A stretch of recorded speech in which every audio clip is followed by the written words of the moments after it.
паҳншавӣ ва истеъмоли воситаҳои нашъадор, махсусан ҳабҳои экстази, синтетикӣ, наркологӣ ва метамфетамин, ба истилоҳи ҷавонон кристалл, вақтҳои охир дар байни қочоқчиёни воситаҳои нашъадор ва истеъмолкунандагони он маъруфият пайдо намуда, муомилоти ғайриқонунии он бештар гардидааст.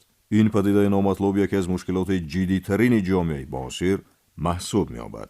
омӯзиши вазъ ва мушоҳидаҳои оперативӣ дар ҳудуди шаҳри Кӯлоб муайян намуд, ки баъзе аз гурӯҳҳои нашъаҷалоб бо мақсади коста гардонидани одобу ахлоқи ҷавонон, гирифтор намудани сокинон ба истеъмол ва истифодаи воситаҳои нашъадор, ҳабҳои сахттаъсири наркологию психотропиро вориди шаҳри Кӯлоб намуда, бо ҳар роҳу восита асосан дар маконҳои ҷамъшавии ҷавонон паҳн мекунанд. бо мақсади мубориза зидди ин падидаҳои халалдоркунандаи солимии ҷомеа ва хонаводаҳо, кормандони милитсияи вилояти Хатлон ҷиҳати муайян ва дастгир намудани шахсоне, ки ба паҳн намудани ин маводҳои заҳрогин дар ҳудуди шаҳри Кӯлоб машғуланд, як қатор чорабиниҳои оперативиро амалӣ намуданд. дар натиҷа 6 нафар паҳнкунандагони асосии воситаҳои нашъадор ва ҳабҳои экстазию метамфетамин, ки муддатҳои дароз миёни ҷавонони шаҳри Кӯлоб паҳн мекарданд, боздошт карда шуда, аз онҳо дар умум зиёда аз 2 килограмм воситаҳои нашъадори навъи ҳашиш, метамфетамин ва дигар моддаҳои психотропӣ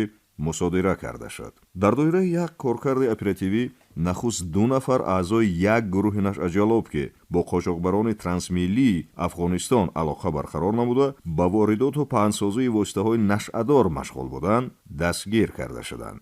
номбурдаҳо Абдулаҳадов Қодир Сафолович, соли таваллудаш 1978, сокини маҳаллаи Ҳаким Неъмати шаҳри Кӯлоб, пеш барои муомилоти ғайриқонунии воситаҳои нашъадор суд шудааст.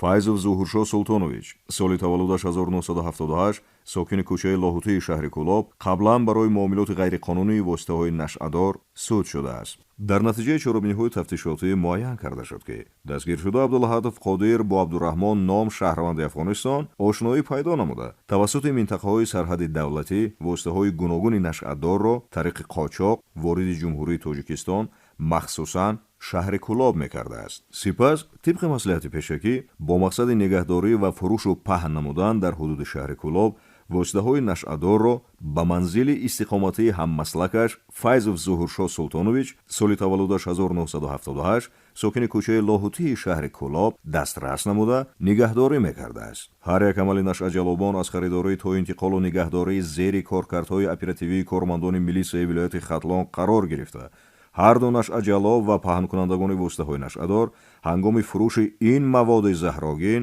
аз ҷониби кормандони милитсия дастгир карда шуда. Ходил 2 кило ашшор мона дод. Гуфт амир бар ҷо кур, ман суроғ накунам. 2 кило гашиш амура гирифтам дар ҳудуди шаҳри Кӯлоб ва амон додам.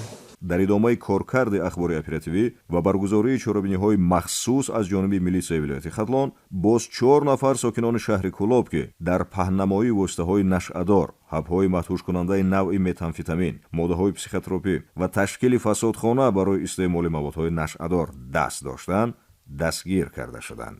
номбурдаҳо Муродалиев Мирзоалӣ Насимҷонович, соли таваллудаш 1971, бо тахаллуси Мирзои Диск, пеш бо ҷурми ба фоҳишагарӣ ҷалб намудани шахси дигар суд шудааст.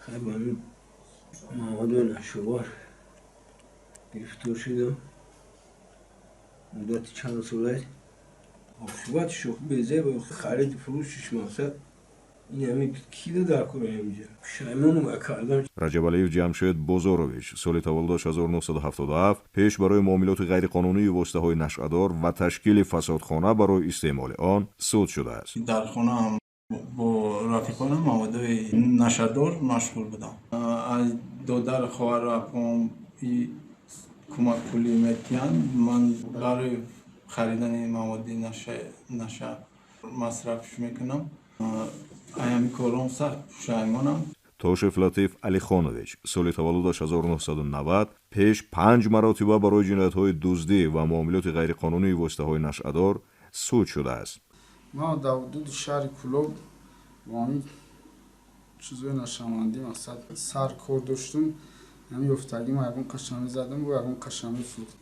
нафарони зиёд ҳамин маводи мухаддира аз ман харидорӣ мекарданд. шояд ки ман ҳамин аз бемории ҳамин нашамандӣ садҳо нафар гирифтори ҳамин нашамандӣ карда бошам. ман ҳамин кор кардам, сидқан пушаймонам.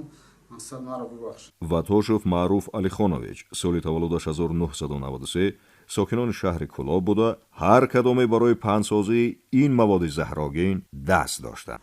ман ба маводи мухаддир хариду фурӯш машғул будам. ман инчунин маводи мухаддирро дар шаҳри Кӯлоб паҳн мекардем.